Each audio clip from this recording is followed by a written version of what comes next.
Today is lesson number 14, Giving and First Fruits. Regarding giving, Jesus said, "Give and it will be given to you. A good measure, pressed down, shaken together, and running over will be put into your lap. For with the same measure you use, it will be measured back to you." Many miss this law of sowing and reaping. As Paul writes, "Do not be deceived. God will not be made a fool. For a person will reap what he sows," in Galatians 6:7, again echoing Christ's words. So how can we apply these principles in today's fast-paced world? Is Paul speaking of trying to shortchange God in our giving? In Proverbs 11:25 we read, "A generous person will prosper," not maybe, will. In 1 Corinthians 9:6 and 7 it says, "The person who sows sparingly will also reap sparingly, and the person who sows generously will also reap generously." Each one of you should give just as he has decided in his heart, not reluctantly or under compulsion, because God loves a cheerful giver. As a positive, Paul says in Proverbs 3:9 and 10, "Honor the Lord from your wealth and from the first fruits of all your crops. Then your barns will be filled completely, and your vats will overflow with new wine." He should know.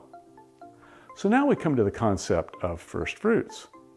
In those agricultural societies, people would have just enough grain to make it to the next spring, or first harvest the year following. In Israel, this was the spring barley harvest, occurring at Passover time. Note that God also commanded them to completely empty the storehouses at year end, so they wouldn't be tempted to stock up and lose their dependency on God.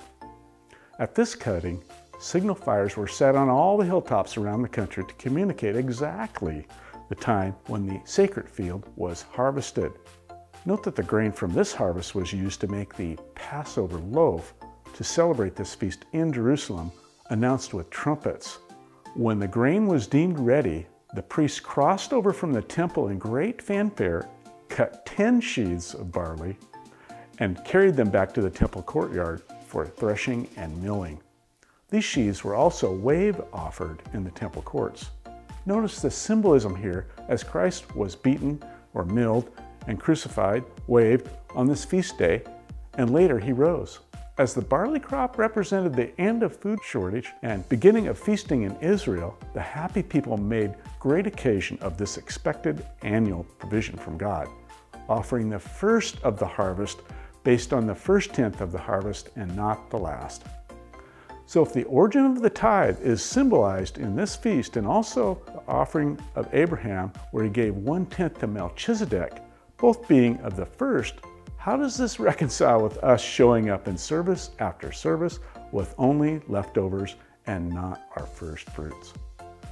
God is most interested in communicating to mankind how to please him and how to be blessed, not by mandates or coercion, but by suggestion. And note, Noah gave 1/7 when he stepped off the ark. Giving teaches contentment, order, and dependence for our benefit. Giving also helps us see the need to be free from the love of money, as each week we give and develop the habit of letting go by this discipline. Abraham was blessed for tithing as the father of our faith, and so will you. Jesus wraps up the subject with this message from Matthew 6:20 and 21, where he says, "Seek ye first the kingdom, for where your treasure is, there your heart will be also."